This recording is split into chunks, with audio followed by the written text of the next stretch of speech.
What's going on, everybody? I'm your host Sean with Paper Planes, and welcome back to episode 19 of my Dark Souls Ultimate Walkthrough Guide. We are back in Anor Londo after defeating the painted world of Ariamis. There it is in all its glory, and we've got these painting guardians here, totally oblivious to my presence. That is what happens when you come back out of the level, so before you start running around, be aware that these guys will not attack you until you make movement and sound. So I actually, got my HUD off here. Let me go ahead and fix that. Sorry about that, guys. I was like, wait a minute, why does this look different? So anyways, to fix that, we'll go to options and then turn the HUD back on. Sorry, I was goofing off. I don't know if you guys saw me put up that Saga of Sean Dark Souls parody thing. I was just goofing around and wanted to make a funny video real quick for you guys. So yeah, that wasn't really quick, by the way. That took an eternity. I actually cut probably 80% of that stuff out, and 80% meaning 80% of voice acting.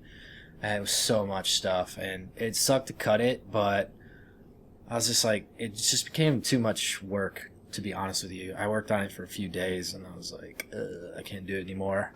So yeah, that's for another time. Anyways, we're back to this walkthrough here, and I've got my Slumbering Dragon Crest ring on. That's why they're not going to be able to hear me when I move, so I can actually land some backstabs on these guys right behind me. I'm going to see what else I've got on. Oh yeah, my Havel's ring, of course. Okay, so we already looted this entire area when we first came through here, so all I'm going to do is sprint out of here. I don't really want to do combat with anybody in here. It's kind of pointless for me. So they're going to be throwing those daggers as I just run right into one. Throwing knives, not daggers. So we're just going to roll over here, and we'll come back up the stairway.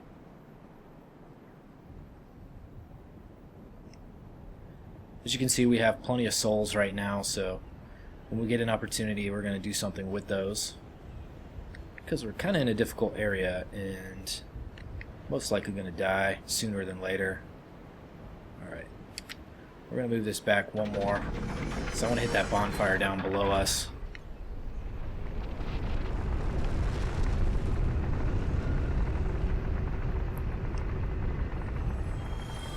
Yes!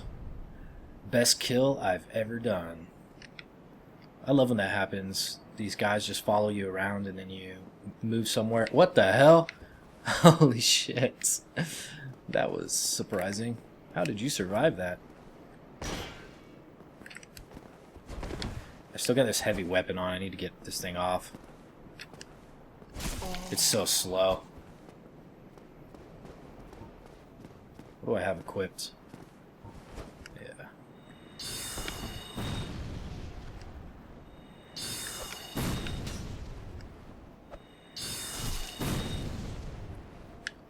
Look at how much damage those knives do. That's crazy. We're both like, let's take a break. Screw it. Alright. Let me get this weapon off. Get off me.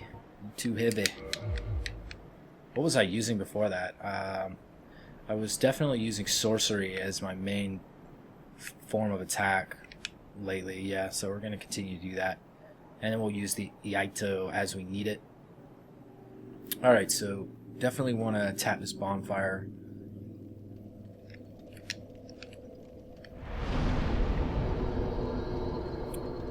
And let's see, what do we want to do with our souls? Let's level up maybe. We can, let's see, I want to see what our spells that we have actually. What other spells do we have here? Control. At the moment, we can cast all our sorcery spells with the amount of intelligence that we have. So I might just start putting some points into faith so I can show you guys some of those miracles when we get back to Firelink. Yeah, I'll get intelligence to 20, and then I'll start putting the rest in faith. And like I said in many episodes before, this is not the recommended way you want to do this. You want to kind of choose a path and then a secondary path and roll with that. First of all, you want to decide how many levels you're going to keep your character at. You want to think, hey, am I going to be PvPing? And if I want to PvP, if that's my main goal, then I need to know at what level I want to PvP and at what level most people PvP at. And there's a bunch of different level tiers that people do that. Like you can PvP at 60, you can PvP at 120, you can PvP at 80. It just depends what you like, what your player build is. There's pretty much always going to be people that you can interact with and PvP with. But if you get much higher than level 120, you're going to run into very stagnant areas where not many people are going to PvP with you because there's just not that many people playing at such high levels. They don't just continually play the game over and over again. Like a max level character, you're not going to invade hardly anybody, but you will be able to be invaded by any Dark Wraith. So that will be good for you if you're invaded, but you're not going to be able to choose to initiate combat because your level is just so high that the amount of players that have that kind of level capacity are so few. So you always want to keep that in mind. What's your ceiling, so to speak, on your character development, and then work backwards from there. So with this guy, he's just a jack of all trades character, so I'm just showing you as much as I possibly can of all the different styles here. But what I would personally do is pick one style that I like and then complement it maybe if I have enough points to do something else. But typically you don't want to invest anything more than like 40 points in a specific stat. After that, typically has diminishing returns. It's not always the case with each individual stat, but it's a good rule of thumb, I'd say. Alright, so let's see. We are done spending souls there. Let's go ahead and repair some equipment real quick. Alright. So now we're going to make our way over to the Hellacious Archer area. And this is a big problem for most people. And I've got a special trick that I can show you guys how to pass them.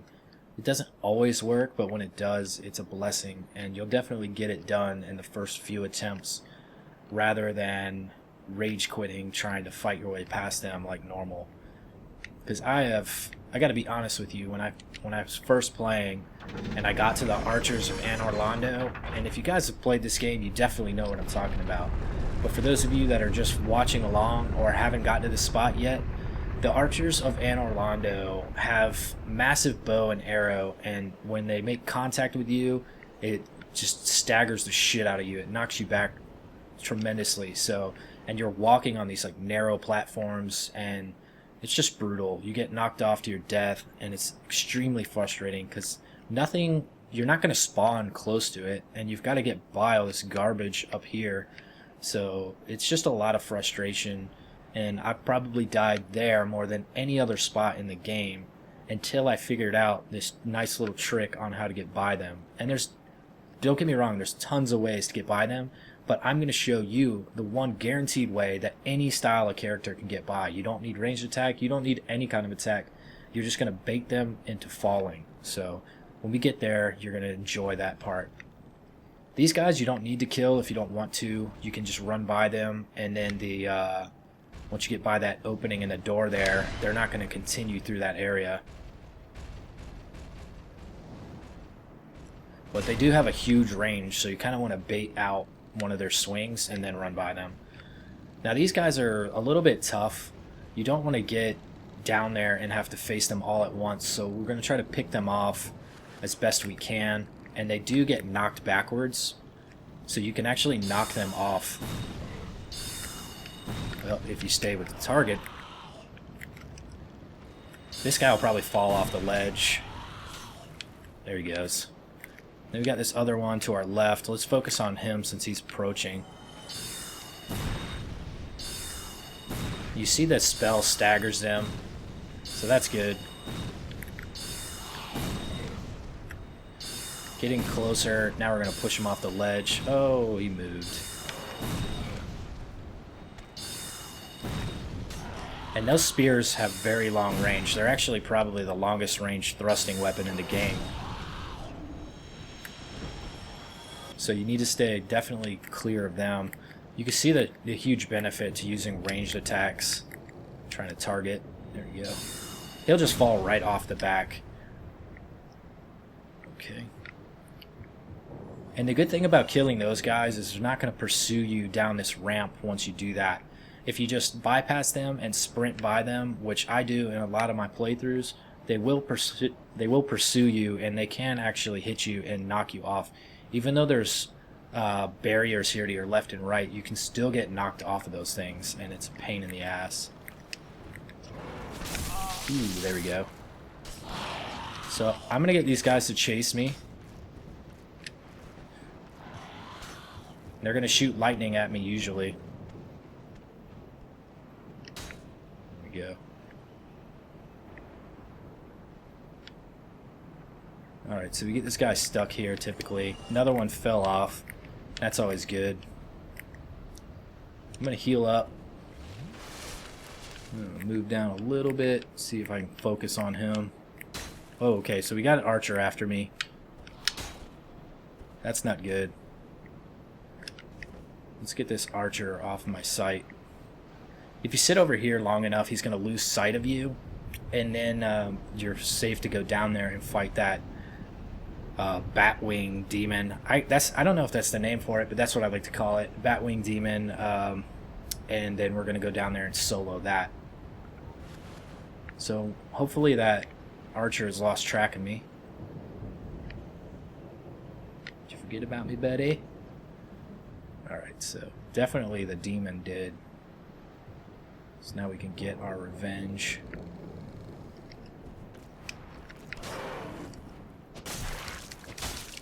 Now the archer is on us again. Both of them actually firing. So we're going to get behind this, heal up here. You'll be able to hear the archer, the arrows making connection with this concrete barrier in front of me. So we're going to let that take its course.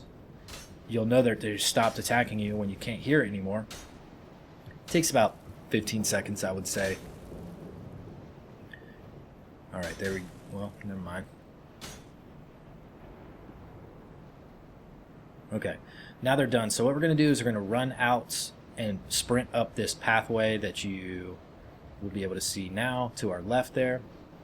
We're going to sprint up there, and then we're going to take a break behind that wall.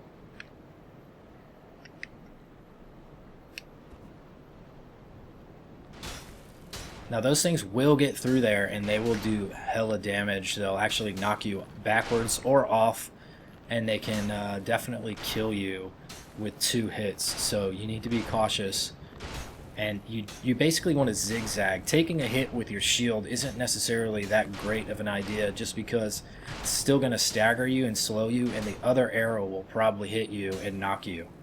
So just be patient. Now that we've got them to stop targeting, what I'm going to do is move forward around the corner. There you see a blood stain already. This place is literal hell for most people. It's the most difficult area in the game for a lot of people. So anyways, we're going to move around this corner, and then we're going to run, or you can even walk up the pathway in front of us. The point is that as long as you're moving in a forward direction, the arrow should not have enough time to hit you, because they're firing at the location they expect you to be at, and you're moving at a different pace than the arrow is, so you can basically outmaneuver it as long as you keep moving. What we're going to do when we get up there is try to get the knight to pursue us, and then turn around and run back, basically retreat the same way we came up. And if that happens and things work as we hope they will, the knight will actually lose its footing on top of that ledge and fall off and die. So that's actually the way that we usually die if we're up there trying to fight him, because they've got such powerful attacks that they stagger and we lose our poise. They stagger us and we lose our poise. Okay, so here we go. Notice that I'm just taking my time. I don't need to get tricky. Once I'm on the flat surface here, or the straightaway surface, I can sprint up. Alright, so, oh shit. He's chasing, he's chasing. Now we're going to sprint. Because of the way that other archer hit us, we might not get him to fall, which is unfortunate. Normally, if the other archer doesn't hit you, I'd say we were pretty good there. See, this is a weird situation. It's probably better to have him at this location now than the way he was before for combat purposes, but I'm not sure we'll be able to kill him necessarily by getting him to fall.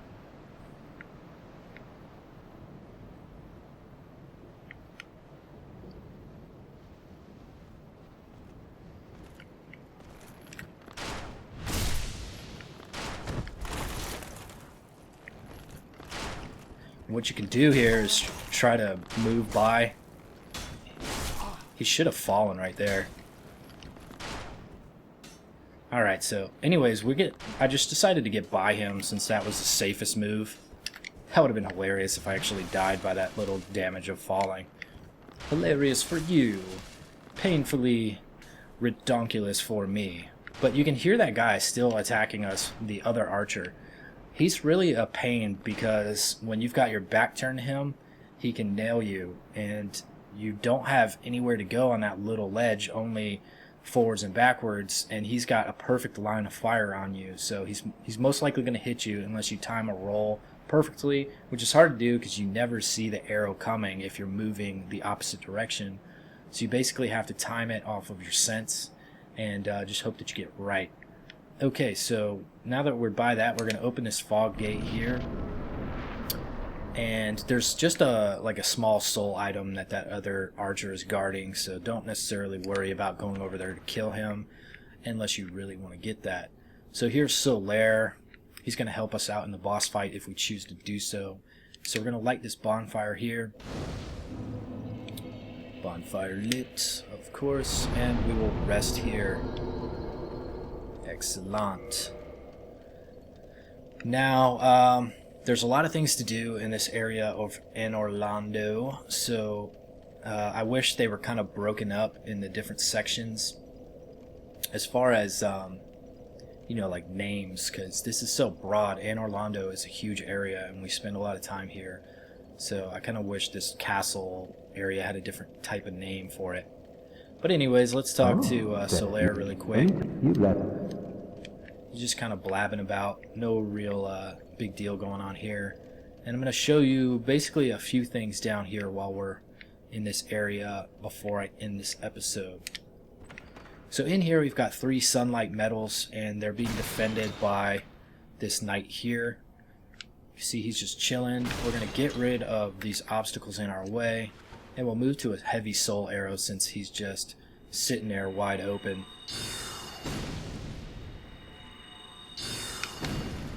You can see he's got a long-range pole arm. That's going to get us. Yep. That's going to do it. I'm trying to back up.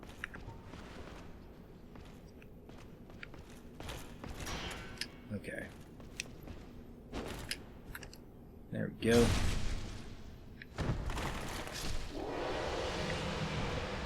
And these guys are pretty decent for souls, but the risk that they can kill you isn't very good as far as farming, and they take a lot of damage. So there's the 3 sunlight metals, and these are used for the Sunbro Covenant currency. So basically that's Solaire's covenant, and you need a certain amount of those things to basically progress. And you can also get those by assisting other players in co-op by defeating the bosses if you are a Sunbro. If you're a Sunbro, or you play with a Sunbro and help them defeat the boss. So that's how you accumulate those items there. We'll continue on here. We're going to have another knight here that we'll deal with. You can parry him, of course. Well, you know, you can try to parry him and fail like I did the first time. Haven't been parrying a lot in this playthrough. God, that was stupid. Just want to get it out of the way.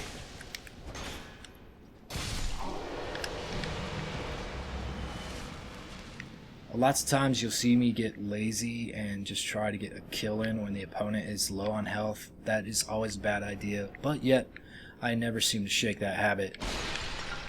I'm pretty sure I would die at least half less deaths, half as many deaths if I would just learn from my own mistake in that area. Okay, so this door is locked from the inside, and basically this is a shortcut that we're going to utilize later on, and I'll definitely show you more about that in a moment. And this room in here seems like a dead end. There's a lot of furnishings and boxes and such that are just chilling out, and you're thinking, okay, well, why is this area here if nothing's inside?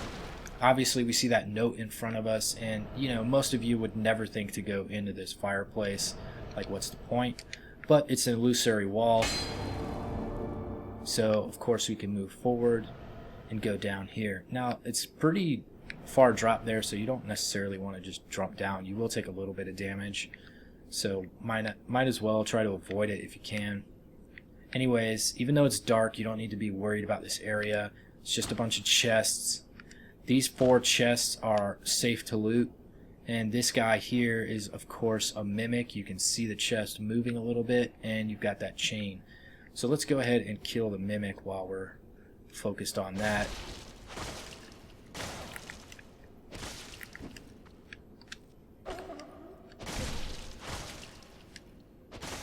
And I know when you're watching me fight mimics, they just look like the easiest monsters in the world.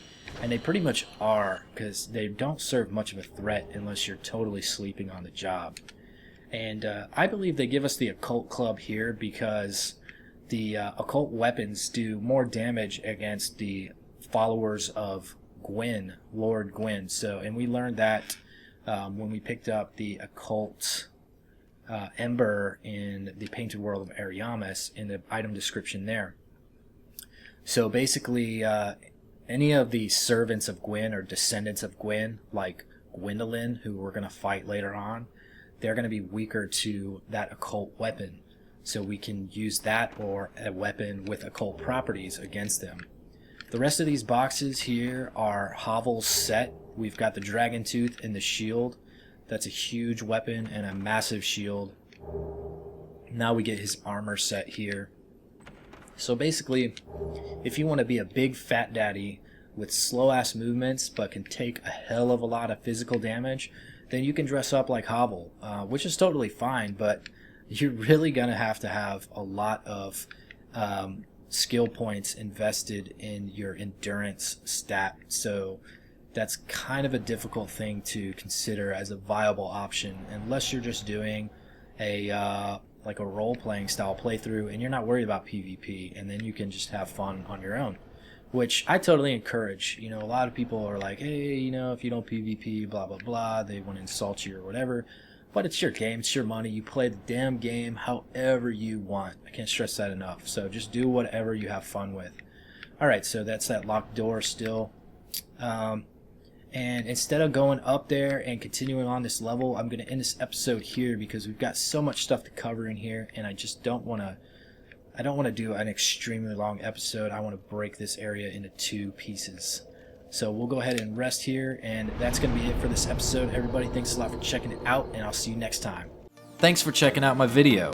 If you enjoyed it, click the like button, share it with your friends, and subscribe to my channel and social media accounts to keep current with Paper Planes updates. Thanks again, and I'll see you next time.